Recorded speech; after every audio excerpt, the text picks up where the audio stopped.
பதினெண் சித்தர் போற்றிகள் குருநாதர் திருவடி போற்றிகள். இன்றைய பதிவில் பதிவு செய்திருப்பது தேரைய சித்தர் அருளிய ஒரு அற்புதமான பாடல். மலர் படுக்கையில் உறங்குவதால் ஏற்படக்கூடிய நன்மைகள் என்னென்னதை பார்க்குறோம், மருத்துவ ரீதியாகவும் சரி. இதற்கு முன்னாடி ஈச்சம்பாயில் படுப்பது, கோரைப்பாயில் படுப்பது, இலவம் பஞ்சில் படுப்பது, பனை ஓலையில் படுப்பது, இந்த மாதிரி பல வீடியோக்கள் போட்டிருக்கோம் சித்தராதரா பாடலுடன். அதில் உங்களுக்கு எது தேவையோ, உங்களால் எது பயன்படுத்த முடியுமோ மருத்துவ ரீதியாக தேவைன்றவங்க அதை எடுத்துக்கலாம். இந்த பதிவில் மலர் படுக்கையில் படுத்தல் என்ன கொண்டதை பார்க்குறோம். மலர் படுக்கை என்றால் இல்லைன்னா அது எல்லாருக்கும் தெரிஞ்சது தான். ஒரு சிலருக்கு புரியும், ஒரு சிலருக்கு புரியாது.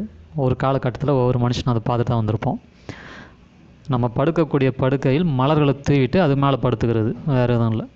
இது எடுத்துக்காட்டுக்கு என்னென்னு சொல்லலாம். இப்போ நம்மளுக்கு மஞ்சள் காமலைன்னா நம்ம வேப்பலையை போட்டுட்டு அது மேலே படுத்துப்போம். ஒரு சில வில்லேஜில் பார்த்திங்கன்னா, கிராமப்புறங்களில் ரொம்ப பனிக்காலம்னு பார்த்தீங்கன்னா வெக்கைப்போர் போட்டுருவாங்க.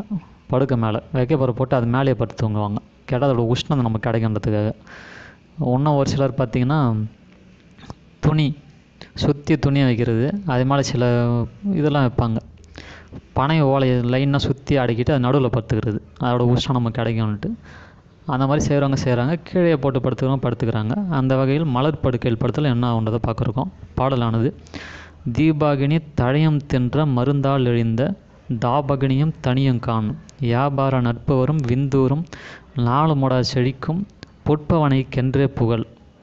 புட்பவனை என்றால் புஷ்ப அப்படின்றது புஷ்பம் தான். நம்ம புஷ்பம்னா பூன்னு அர்த்தம். அந்த பூ மேலே படுதல் என்ன ஆகுன்றது தான். அது குறிப்பிட்ட மலர் வேணால் பயன்படுத்திக்கலாம். முல்லை, மல்லிகை, ரோஜா இது போன்ற மலர்களை பயன்படுத்தினா இன்னும் நல்லாயிருக்கும். மலர் தானே அப்படின்ட்டு ஏதோ ஒரு மலர் எடுத்து போடக்கூடாது. வாசனை மிக்க பயன்படுத்தக்கூடிய மலர் தான் போடணும். முல்லை, மல்லிகை, ரோஜா இதை பயன்படுத்திக்கலாம். விளக்கமானது: தீபாகினி தழையும் தின்ற மருந்தால் எழுந்த தாபகினியும் தனியும் கான். தீபாகினி அப்படி என்றால் உஷ்ணம், நம்ம உடம்பில் இருக்கக்கூடிய உஷ்ணமானது. அதுக்கு மறுபேர் தீபாகினி என்றால் பசி அதிகரிக்கும் அப்படின்னு சொல்லலாம்.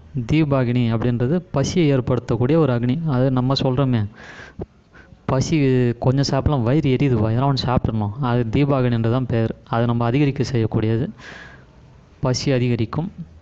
தழையும் தின்ற மருந்தால் எழுந்த தாபகினியும் தனியும் கான். தழையும் தின்ற மருந்தால் எழுந்த, அப்போ நம்ம என்ன தழையை சாப்பிட்டோம், நம்மளுக்கு இதெல்லாம் போய் படுக்கணும் அப்படி இல்லை. தழை அப்படின்னா அந்த இடத்துல மருந்து என்ற அர்த்தம். பொதுவாக நம்ம மருந்து நிறைய பேர் சாப்பிடுவோம். நோயாளிகளாக இருந்தாலும் சரி, டெய்லி நம்ம டேப்லெட்ஸ் போடுற ஆளுங்களாக இருந்தாலும் சரி, அது எந்த விதமான மருந்தாக இருந்தாலும் உடலில் கொஞ்சம் உஷ்ணம் அதிகரிக்கும். அந்த மருந்தால் சாப்பிட்டு உடல் உஷ்ணமானால் அதை தணிக்கக்கூடியது இந்த மலர் படுக்கை. வியாபார நட்பு வரும் விந்தூரம், இது ஆண்களுக்கு புரிஞ்சிருக்கும். நட்பு வரும் விந்தூரம், நாளும் உடலும் செழிக்கும். உடலானது செழிப்பாக இருக்கும், அதுதான் நாளும் உடலும் செழிக்கும். புட்பவன கென்றே புகழ். இந்த மலர் படுக்கையில் இவ்வளோ இருக்குன்னு அர்த்தம். இந்த மலர் படுக்கையில் நம்ம படுக்கிறதால பசி அதிகரிக்குது. மருந்து சாப்பிட்டு அதனால் ஏற்பட்ட உஷ்ணம், அந்த மருந்தால் ஏற்பட்ட பக்க விளைவுகள் குணமாகுது. விந்து ஊறுது, நட்பு வளருது, மன அமைதி கிடைக்கிது, உடல் செழிப்பாக இருக்குது. இது எல்லாமே போதுமானது. இந்த வீடியோ உங்களுக்கு பயனுள்ளதாக இருந்ததுன்னா ஷேர் பண்ணுங்கள், சப்ஸ்கிரைப் பண்ணுங்கள். மேலும் இது போன்ற சித்தர் பாடல்கள் ஆதாரத்துடன் விளக்கத்துடன் உடனுக்குடன் உங்களை வந்து சேரும். நன்றி, மகிழ்ச்சி.